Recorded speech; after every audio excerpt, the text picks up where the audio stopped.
A very good morning. So in the previous class we talked about functional groups and homologous series. So now let's bring about the next video for nomenclature of functional groups and their types. The first functional group type which we introduce in class 10 is halo group. Halo group means it is a halogen which is attaching to the carbon by replacing hydrogen. Halogen is group number 17 elements. Okay, so this is group 17 of the periodic table, which will include the chlorine, bromine, iodine and fluorine.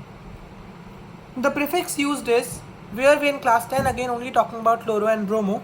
So for Cl we are using chloro and for Br we are using bromo. There is no suffix used. So now taking up an example to understand the nomenclature.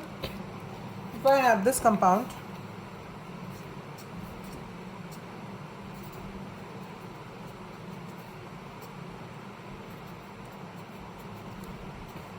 what will this compound be? This has a chlorine, so we call it chloro, along with which is the alkane here, 2 alkane, ethane, 2 is for ethane, chloroethane. Okay, so we'll just add chloro before the naming of the alkane, we get the value. Same for bromo. Next functional group is group number 2, alcohol. Alcohols. Alcohols are denoted by OH. Okay, to the carbon we are adding OH instead of an hydrogen, so we call that as an alcohol. Okay, the suffix used for alcohol is -ol and the prefix used is hydroxy. But hydroxy we will only use when we have other functional groups with it, so we are only concerned with using the -ol, not the hydroxy in this class 10 level. Taking up the example, so I have again the ethane here, and instead of an hydrogen I have attached an alcohol here. It can be attached to any part of it, that doesn't matter. So what does this become? Ethane, ethane, okay, plus you add the suffix of -ol, ethanol, which is called C2H5OH, one of the most important compounds in class 10 study as well. Becomes your ethanol. Okay. Next, functional group number 3. The next functional group number 3 is an aldehyde. Aldehyde. Aldehyde is denoted by CHO at terminal. This means that if we have a carbon chain, a hydrocarbon, okay, in which the ending has with a double bond O to carbon, the last terminal carbon, the starting carbon or the ending carbon, not the middle carbon, it will become an aldehyde. No prefix at the moment for class 10, only the suffix used is -al, alkanal. Okay, so example, I have again taken the example of this only.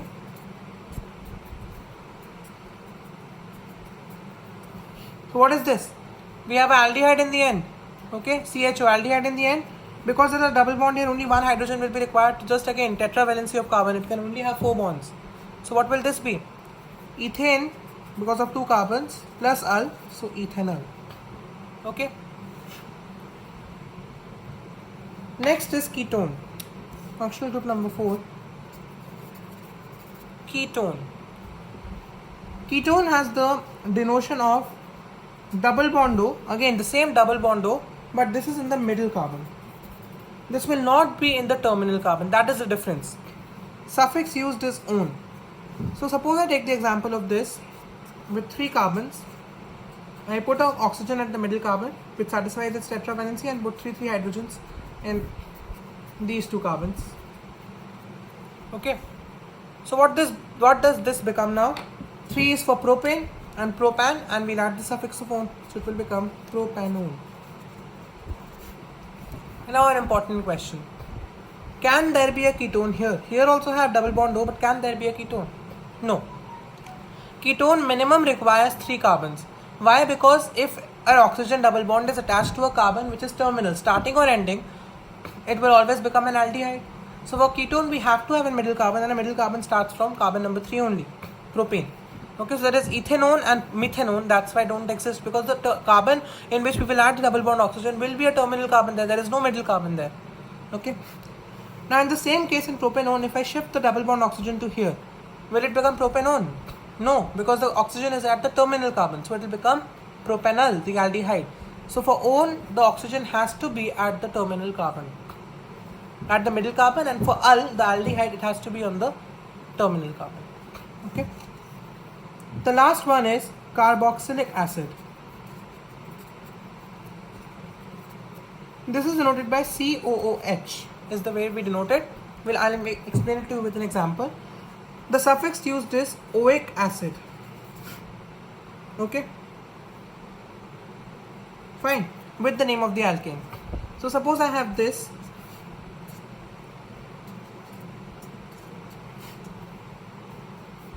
I have this. Okay.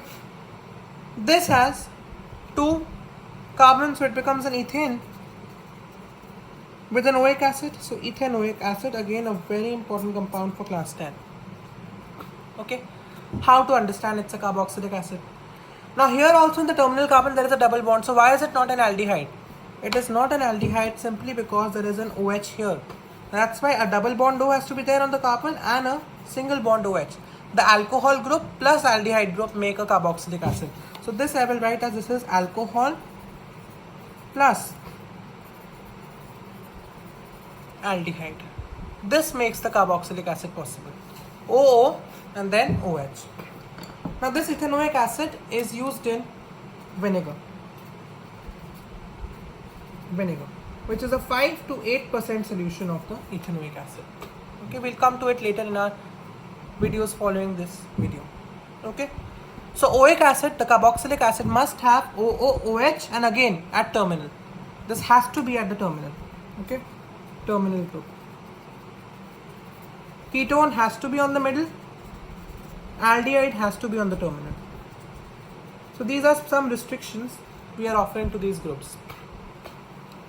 Okay, I hope this is clear. So in this class we understood the naming of functional group. There are 3 other functional group, which is the alkane, alkene, alkyne, which we have already taken up as homologous series in the previous videos. So next are your alkane, alkene, alkyne. They are also functional groups and their naming we have already done in the previous class. Okay, I hope this is clear. There is no doubt.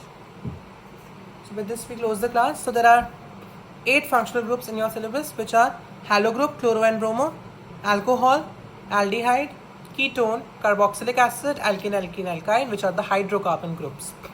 Okay, that's all for today. Thank you. Take care. And please like, share and subscribe.